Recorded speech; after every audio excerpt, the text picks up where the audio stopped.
கவின் மற்றும் தருண் சொன்ன கதைகளை திறனாய்வு செய்ய வருகிறார் தலைமை ஆசிரியர் பிரபுஜாய் அவர்கள். தமிழ்நாடு சிறார் கலைஞர் எழுத்தாளரின் சார்பாக இன்று கூடியிருக்கின்ற ஆன்றோர் சான்றோர் உள்ளிட்ட அவையை வணங்கி ஒரு அற்புதமான நிகழ்விற்கு நூல் திறனாய்வு செய்வதற்காக அழைத்தமைக்கு நான் என்னுடைய நன்றியை தெரிவித்துக் கொள்கிறேன். சிறப்பு, உண்மையிலேயே சிறப்பு. ஏன்னா குழந்தைகள் இப்போ பரீட்சை நெருங்கிட்டு இருக்கு, முழு ஆண்டு தேர்வு நெருங்கிட்டு இருக்கு. இந்த மாதிரி சமயங்களில் இந்த ஓய்வு காலத்தில் நீங்கள் எப்படி இது பயன்படுத்தணும் அப்படிங்கிறதுக்கான ஒரு முன்னெடுப்பாக தான் நான் இதை நினைக்கிறேன். ஏன்னா நான் இப்போ மேடம் சொன்ன மாதிரி 4 சிறார் கதைகள் இப்போ வந்தாச்சு. இன்னும் நீங்கள் எல்லாருமே எழுதியிருக்கணும், நீங்கள் வந்திருக்கிற ஒவ்வொரு குழந்தைகளும் எழுதணும். அந்த வகையில் எனக்கு இன்னைக்கு கொடுக்கப்பட்ட கதை என்னன்னா, தருண் சொன்ன கதைகள் மற்றும் கவின் சொன்ன கதைகள் படித்து பார்த்தேன். உண்மையிலே குழந்தைகளுக்கான கதை தான் இது. நம்முடைய உணவு சங்கிலியை அந்த பிள்ளைங்க அப்படியே அழகாக கொடுத்துருக்காங்க. ஏன்னா புலிக்கு பிறந்தது பூனை ஆகுமான்னு சொல்லுவோம் இல்லையா? ஏன்னா அம்மா கதை எழுதுறாங்க. அப்போ அம்மா எழுதும்போது எப்பவுமே பிள்ளைங்க அம்மா அப்பா என்ன செய்கிறாங்களோ அதை கண்டிப்பாக உற்று நோக்குவாங்க. அதுதான் அம்மா அப்பா முதல் ரோல் மாடல்னு சொல்லுவோம். அவங்க தான் முதல் வழிகாட்டி, அவங்க தான் முதல் ஆசிரியர். இந்த குழந்தைகளுக்கு எல்லாமே யாரு தான் அப்படின்னா அம்மா அப்பா தான் ஃபர்ஸ்ட். ஸோ அந்த வகையில் செல்போனை நோண்டாமல், கைபேசியை கையில் எடுக்காம யார் ஒருவர் புத்தகத்தை கையில் எடுக்கிறாங்களோ அப்போ குழந்தைகளும் என்னதான் செய்யும்? அந்த புத்தகத்தை தான் எடுப்பாங்க. அதுதான் நீங்க வந்திருக்க எல்லா குழந்தைகளும் இனிமேல் செய்யணும். இது நல்ல ஒரு விஷயம். அந்த வகையில் இந்த கதையை இவங்க 2 பேருக்கும் தூண்டுகோலா இருந்தது அப்படின்னு யாருன்னு கேட்டா ராஜலட்சுமி நாராயண சுவாமி. ஒரு சிறந்த எழுத்தாளர் மட்டுமல்ல, நல்ல முற்போக்கு சிந்தனையாளர். அவங்க நல்ல விஷயங்களை மட்டும்தான் மாணவர்களுக்கும் குழந்தைகளுக்கும் கொடுக்கணுங்கிறதுல அவங்களுடைய ஆணித்தரமான கருத்து எல்லாத்தையும் தன்னுடைய குழந்தைகளுக்கு இப்பவுமே பதிவிட்டு வர்றாங்க. அது அவங்களுடைய ஆள் மனதில் என்னவாகுதுன்னா அப்படியே பதிஞ்சிருக்கு. நீ எதுவாக ஆக வேண்டுமோ அதுவாகவே ஆவாயின்னு சுவாமி விவேகானந்தர் சொன்ன விஷயம்.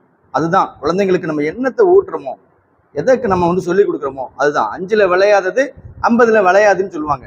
அந்த 5ங்கிறது என்னதுன்னா இந்த பிஞ்சு வயசு தான். அந்த வயசுல நம்ம செய்யக்கூடிய ஒவ்வொரு விஷயமும் அவங்களுக்கு ஆணியை பசுமரத்தில் ஆணி அரைஞ்ச மாதிரி அழகா போய் உட்கார்ந்துரும். வருங்காலத்தில் அவங்க நம்ம நாடு எதிர்பார்க்கக்கூடிய ஒரு சிறந்த யாரா வரலாம். ஒவ்வொரு துறையிலையும் ஒவ்வொரு துறை அதிகாரிகளாக வரும்போது நம்ம என்னெல்லாம் வேணாம், ஒதுக்க வேண்டியது என்னென்ன ஐட்டம், எதெல்லாம் ஒதுக்கணும், நல்ல விஷயங்கள்லாம் என்ன, அப்போ எது நல்லது எது கெட்டது, எதை நம்ம பாதுகாக்கணும், நம்ம ஏன் எழுதக்கூடாது, நம்மளும் எழுத முடியாது. ஏன்னா அவங்களுடைய ஒவ்வொரு மூமெண்ட்டையும் நானும் ஒவ்வொரு நிகழ்வுகளையும் பார்த்துட்டே வருவேன். அப்போ கவின் தருண் எப்பவுமே கூப்பிடணுமா? சரியா? கவின் வரீங்களா? இல்லை தருண் வர்றானா? இருப்பார் பார்க்க. என்ன ஏன்னா எண்ணங்கள் உயர்வாக இருக்கும்போது அவங்களுமே உயர்வாக தான் இருப்பாங்க. எண்ணங்கள் உயர்வாக இருக்கும்போது அவங்களும் உயர்வு தான். மூர்த்தி சிறிதுதான் கீர்த்தி பெரிதுன்னு சொல்லுவாங்கல்ல. அகத்திய முனிவர்லாம் என்ன வளர்ந்தவரா அப்படின்னு சொல்லுவோம். அந்த முனிவர்லாம் நம்ம கதையா படிச்சது, புராணத்துக்காக படிச்சது. ஸோ அந்த மாதிரி இந்த 2 பேரும் தருணும் கவினும். இவன் என்ன பண்றான், அவங்க அம்மாவை பார்த்துட்டே இருக்கான். என்னடா அம்மா எப்ப பார்த்தாலும் ஏதாவது எழுதிட்டே இருக்காங்களே, ஏதாவது படிச்சுட்டே இருக்காங்களே, என்ன இது, என்னம்மா சரின்னு கேட்க போது அம்மா இந்த மாதிரி கதை எழுதுறேன்டா சொல்லும் போது, அப்ப நான் ஏன் எழுதக்கூடாதுன்னு கேட்குறான். அப்படி வந்ததுதான் யாரோடது? கவினோடது. கவின் கதை எழுதியாச்சு. கவின் சூப்பரா கதை எழுதியிருக்கான். இதுல பாத்தீங்கன்னா அது உணவு சங்கிலி அழகா கொடுத்துருக்கான்.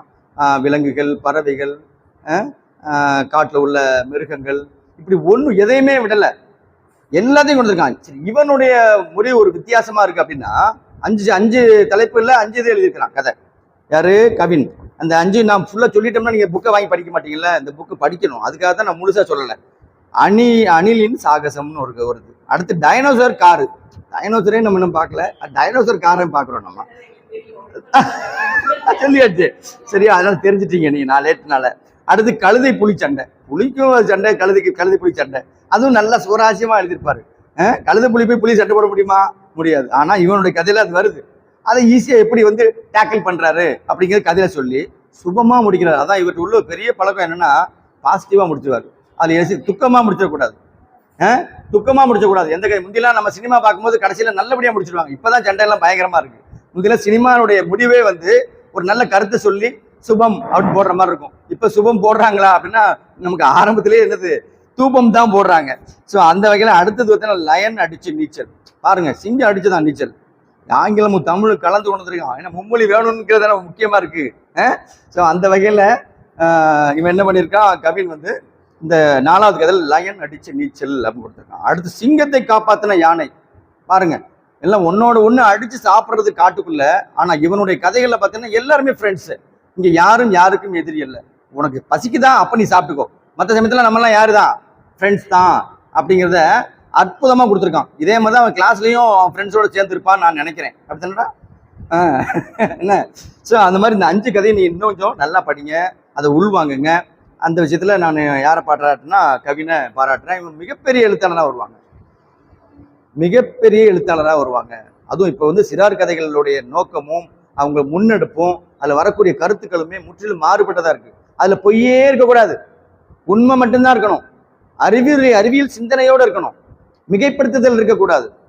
அப்படின்னா தான் நீங்கள் எது உண்மை எது சரின்னு உங்களுக்கு தெரியும். அதனால எல்லாருமே சிறார் கதைகளை வாங்கி யாரெல்லாம் படிக்கணும், அந்த சின்ன குழந்தைங்களா சிறார் கதைகளை படிங்க. எல்லாருக்கும் கதை இருக்கு, ஆனா சிறார்களுக்கான கதை இப்பதான் என்ன செஞ்சிருக்கு, நிறைய ஆசிரியர்கள் எழுத்தாளர்கள் எழுதிடுறாங்க, இந்த மாதிரி புத்தகம் எழுதிட்டு இருக்காங்க. அதுவும் சிறார் எழுத்தாளருங்கிறது நம்ம கோவில்பட்டி கிடைச்ச பெருமை. கோவில்பட்டி வந்து கரிசல் மண் வந்து சாதாரண மண் கிடையாது. இப்ப இங்க நிக்கிறோம்னாலே நமக்கு ஆட்டோமேட்டிக்கா என்ன கிடைச்சிரும், அந்த வைப்ரேஷன் கிடைச்சிரும். கீரா ஐயாவுடைய ஒவ்வொரு விஷயமும் அவங்க எத்தனை பேரை உருவாக்கிட்டு போயிருக்காங்க. எழுத்தாளர் கோணங்கி ஐயா, பூமணி ஐயா, இப்படி வரிசையா நம்ம நிறைய பேர் சொல்லிட்டே போயிட்டே இருக்கலாம். எல்லாம் சாகித்ய அகாடமி விருது வாங்கிட்டு இருக்காங்க. உதயசங்கர் ஐயாவை தான் இப்ப நம்ம தமிழ்நாடு சிறார் எழுத்தாளருடைய சங்கத்துக்கு, நம்முடைய மாநிலத்துக்கு என்ன மொத்தத்துக்கு அவங்க தான் தலைவர். ஆனா அவங்கள பார்க்கும்போது அந்த ஒரு ஈகோங்கிற சொல்லக்கூடிய அந்த தலைக்கண்ணம் சொல்லுவோம் இல்லையா, அதெல்லாம் இருக்காது. எல்லாரையும் என்ன செய்யணும், சேர்த்து கொண்டு போகணும் அப்படிங்கிற ஒரு அற்புதமான ஒரு கையோட தான் ஐயா கொண்டு வராங்க. அந்த மாதிரி உருவாக்கப்பட்ட இந்த தமிழ்நாடு சிறார் அமைப்புல இவனுடைய புத்தகம் ஏற்கனவே சிறார் சில்ட்ரன்ஸ் டே அன்னைக்கு வெளியிட்டு இருக்காங்க. ஸோ அற்புதம். ஆமாம் ஆமாம், இது ஷார்க்கை. ஆனால் இவங்க 2 பேருமே ஷார்க்கை வந்து ரொம்ப தொடுறாங்க. 2 பேருக்கும் ஷார்க்கு தெரியுமா, ஷார்க்குன்னு என்னன்னு தெரியுமா? எனக்கு தெரிஞ்ச அந்த மீன் தான் ஷார்க்குன்னு சொல்லுவா அதானே. அது பயங்கரமான ஆளு. ஆனா அதை எப்படி இவங்க ஹேண்டில் பண்ணியிருக்காங்கன்னா, அப்போ வாட்ச் பண்ணிட்டே இருந்திருக்காங்க. அது எல்லாத்தையும் தாண்டி கவினுக்கு அப்புறம் யார் வர்றா, தருண். இவரும் பார்த்தீங்கன்னா சும்மாலாம் இல்லை, இவர் ஒரு 4-5 கதை எழுதியிருக்கிறாரு. அந்த 5 கதையோட தலைப்பு என்ன, பழம் தின்ன ஷார்க்கு. பழம் திங்குமா ஷார்க்கு? ஏன்னா கற்பனை ஓட்டங்கள் எங்க இருக்கோ அங்கதான் சிந்தனைகளுக்கான பிறப்பிடம் இருக்கும். நிறைய சிந்திக்கணும், கற்பனை தான் கிடையாது கதையா மாறுது. அப்ப அவனுக்குள்ள சிந்தனை பார்க்கும்போது பழம் தின்ன ஷார்க்கு, உணவு கிடைக்கல, சாப்பாடு தானே முக்கியம் நமக்கு, அந்த சாப்பாடே கிடைக்கல, என்ன செய்ய அப்படிங்கிறத 2வது கதையாகும். மண்ணின் புண், எங்கேயாவது மண்ணுக்கு புண்ணு பட்டுறது பார்த்துருக்கீங்களா?